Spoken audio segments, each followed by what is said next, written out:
राधे राधे भक्तों, जय श्री कृष्णा। आपका स्वागत है अपने चैनल लड्डू गोपाल में। आप सब कैसे हो? आशा करते हो आप सब अच्छे होंगे, क्योंकि आप पर लड्डू गोपाल जी की कृपा है। आप सभी को एकादशी की हार्दिक शुभकामनाएं। आज मैं आपको पापा कुशा एकादशी बताऊंगी। यह व्रत कैसे किया जाता है। कुवार शुद्ध एकादशी के दिन मनाई जाने वाली एकादशी ही पाप कुशा एकादशी है। पापा कुशा एकादशी के दिन बैकुंठवासी भगवान विष्णु समस्त पूजन सामग्री सहित भक्तिपूर्वक पूजा कथा आरती करनी चाहिए। इस दिन सात्विक वेद पाठी ब्राह्मणों को भोजन कराकर उन्हें भूमि गो अन्न छत्र प्रतान जूता वस्त्र दक्षिण दान कर उनका शुभाशीन ग्रहण करना चाहिए। पापकुशा एकादशी के दिन वे धनी व्यक्ति जो धर्मशाला मंदिर तालाब बगीचा प्याऊ इत्यादि बनवाने चाहते हैं अपने निर्माण कार्य को इस एकादशी के दिन प्रारंभ करते हैं, क्योंकि इस प्रकार जन सेवी उपकारी निर्माण कार्यों को प्रारंभ करने के लिए पापाकुशा एकादशी एक अति उत्तम मुहूर्त है। इस दिन ऐश्वर्य दिन में शयन इत्यादि से दूर रहना चाहिए। दिन भर भगवान का भजन कीर्तन करते हुए भगवान की कथाओं की चर्चा करते हुए समस्त व्यतीत करना चाहिए। रात्रि होने पर भगवान की मूर्ति के चरणों में ही शयन करना चाहिए। अन्न तथा नमक लगाकर पापाकुशा एकादशी के दिन एक ही बार भोजन करना चाहिए। इस प्रकार व्रत धारण करने वाले के समस्त पापों का पापाकुशा एकादशी नाश करती है। यह पापाकुशा एकादशी मनुष्य के पापों को अपने पूर्ण शक्ति रूपी अंकुश से छेद कर विदीर्त कर उनके समस्त दुष्प्रभाव को समाप्त कर देती है। मनुष्य कर समस्त पापों को विदीर्ण कर नष्ट करने की क्षमता के कारण यह एकादशी पापाकुशा एकादशी कही गई है।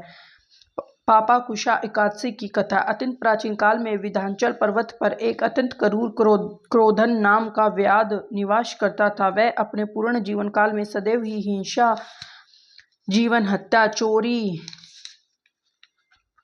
इत्यादि पाप चरणों में लिप्त रहता था। अत्यंत क्रूर महापातकी व्याध क्रोध दुष्ट स्वभाव का था। अपने आयु भोग पूरा कर जब उसका अंत समय आया तो उसे एक दिन पूर्व यमराज ने अपने दूतों से कहा, कल क्रोधन व्याध को यमलोक लाना है, उसका आयु भोग हो चुका है। यमराज के इस आदेश को उनके दूतों ने क्रोधन व्याघ्रों पर जाकर बता दिया। इस बात को जानकर क्रोधन व्याघ्र बड़ा भयभीत हुआ और घबराया। वह घबराकर अंगिरा ऋषि की शरण में गया। उसने अपने समस्त पापों को बताकर ऋषि से अपने अंत समय की बात बताई। व्याघ्र की सारी बातें सुनकर अंगिरा ऋषि ने उससे कहा, कल कुवार शुद्ध एकादशी है। यह एकादशी मनुष्य के समस्त पापों का नाश करने वाली है। कल के दिन सच्चे हृदय से तुम इस एकादशी का व्रत रखो तथा भगवान विष्णु का विधि विधान सहित पूरा पूजन करो।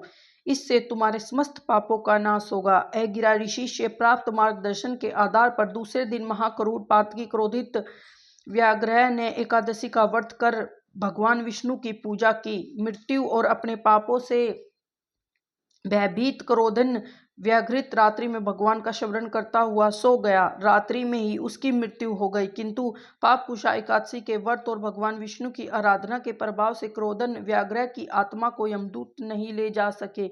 उसकी आत्मा को विष्णु भगवान के पार्षद एक सुंदर विमान पर बैठाकर स्वर्ग लोक ले गए। यमदूत इस चमत्कार को देखते रहे। उन्हें विवश होकर खाली हाथ ही यमलोक लौटना पड़ा। जो इस व्रत और कथा को सुनता है उसकी समस्त मनोकामना पूर्ण होती है। राधे राधे भक्तों, जय श्री कृष्णा। आपको वीडियो पसंद आए तो वीडियो को लाइक कर देना, शेयर कर देना, चैनल को सब्सक्राइब जरूर कर देना, कमेंट में राधे राधे जरूर लिख देना। जय श्री कृष्णा।